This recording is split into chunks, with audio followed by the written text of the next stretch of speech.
Welcome to Live Podcast as we journey through the Bible, and today we are on Matthew chapter 2.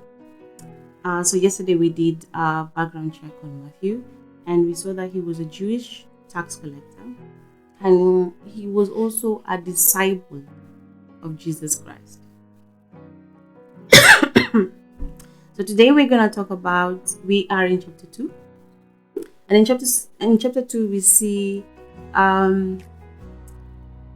Jesus was born in Bethlehem in Judea during the time of reign of King Herod. And about the same time, there were some wise men from the east who had seen a star, and they were following the star because it signified that it was a newborn king. And so they went to King Herod, thinking that Herod was going to show them where this newborn king was. And they say to him, where is the newborn king of the Jews? We saw his star as it rose, and we have come to worship him. This is Matthew 2, verse 2. And of course, Herod, being the leader that he was, he didn't want anyone to dethrone him. And so he was disturbed. And he came up with a way to try and tell these wise men to go look for the king, and then when they found him, they should come back with word and tell Herod what he was, because Herod was lying to them he'd also want to pay his regards to this new king. So what he did, Herod, he called a meeting with the Sadducees and the teachers of the law back then to ask them what the prophecy said. And he asked them, and they asked, where is the Messiah supposed to be born? This is Matthew chapter 4 and verse 5. Where is the Messiah supposed to be born? To which the teachers of the law answered, in Bethlehem in Judea, they said, for this is what the prophet wrote. And you, O Bethlehem, in the land of Judah, are not least among the ruling cities of Judah, for a ruler will come from you, who will be the shepherd for my people Israel.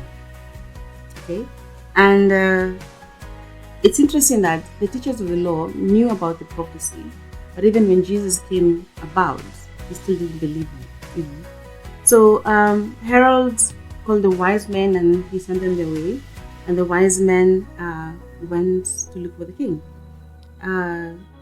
And he tells them, go to Bethlehem and search carefully for the child. And when you find him, come back and tell me so that I can go and worship him too. So the wise men went, and the star finally led them to where Jesus was born, in a manger. He was with his earthly parents, it was Mary and Joseph. And when they entered, when they finally found the child, they entered the house and saw the child with his mother, and they bowed down and worshipped. Can you imagine 3 wise men, I'm sure they were of age, bowing down before a child? What did Mary think about that? What did Joseph think about that? And they gave him gifts, treasures. A newborn child was given gold, frankincense, and myrrh. It's beautiful because he is the king. He is king. And immediately after they paid their respects, the wise men left.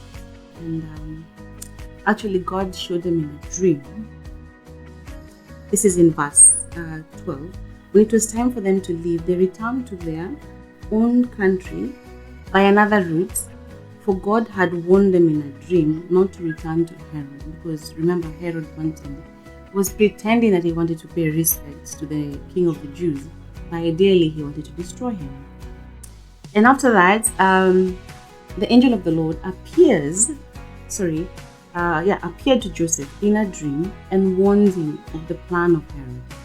And it says in Matthew 2, verse 13, it says, after the wise men had gone, an angel of the Lord appeared to Joseph in a dream. Get up, flee to Egypt with the child and his mother, the angel said. Stay there until I tell you to return, because Herod is going to search for the child to kill him. So that night, Joseph left for Egypt with the child and Mary, his mother, and they stayed there. They stayed in Egypt until Herod's death. And this fulfilled, the Bible says, this fulfilled what the Lord had spoken through the prophet. I called my son out of Egypt. So Jesus was kept safe in Egypt until Herod had gone. But Herod had already caused damage, because when he realized that the wise men had outwitted him, he sent soldiers out of anger and fury to kill all the boys in and around Bethlehem who were 2 years old. Imagine that. These children just had to die because Herod he didn't want anyone else to rule with him. And this is what the Bible says. He sent soldiers to kill the boys in and around Bethlehem who were 2 years old and under, based on the wise men's report of the star fast appearance. Herod's brutal action fulfilled what God had spoken through the prophet Jeremiah. Imagine that. There is nothing that happens or catches God by surprise. It was meant to be, and it had been prophesied. A cry was heard in Ramah, weeping and great mourning. Rachel weeps for her children, refusing to be comforted. They are dead. His young boys, under the age of 2 and below, they died. So the prophecy that was spoken in Jeremiah was fulfilled. So after that, Herod dies, and the angel of the Lord appears to Joseph in a dream and urges him to go back. And it says in verse 20, "Get up," the angel said, "take the child and his mother back to the land of Israel, because those who are trying to kill the child are dead." Okay. So Joseph obeyed, got up and returned to the land of Israel with Jesus and his mother. And when he learned that the new ruler of Judea was Herod's son Archelaus, he was afraid to go there, because he was also warned in a dream, and he left the region of the land of Galilee. So the family went and lived in a town called Nazareth. Again, this fulfilled what the prophets had said: he will be called a Nazarene. In other words, the lessons that we can learn here, that nothing happens just by, we think it's just normal, but ideally everything that God plans or what God has said has to be fulfilled. God honors his word. The prophecies that were spoken by the Old Testament prophets came alive in the New Testament. That means we can trust God with his word and with his word. The Messiah, which are these prophecies? Where the Messiah was to be born, that is why it speaks about that in Matthew 2 verse 6, was prophesied by prophet Micah in chapter 5, in Micah 5 verse 2. Okay? And then the killing of the boys, written in Matthew 2 verse 18, was prophesied in Jeremiah 31 verse 15. And then again another prophecy, the one that says, "I called my son out of Egypt," which is in Matthew 2 verse 15, was prophesied in Hosea chapter 11 verse 1. Okay, so God honors his word, and everything that God has spoken or has said in the Old Testament will come alive, will come to pass, because that is who he is. He is true, and you cannot take away his word from who he is. That is personality. Another thing that we can learn from the book of Matthew chapter 2 is obedience is important, and obedience is key. Joseph obeyed God the minute that the angel of the Lord told him to flee.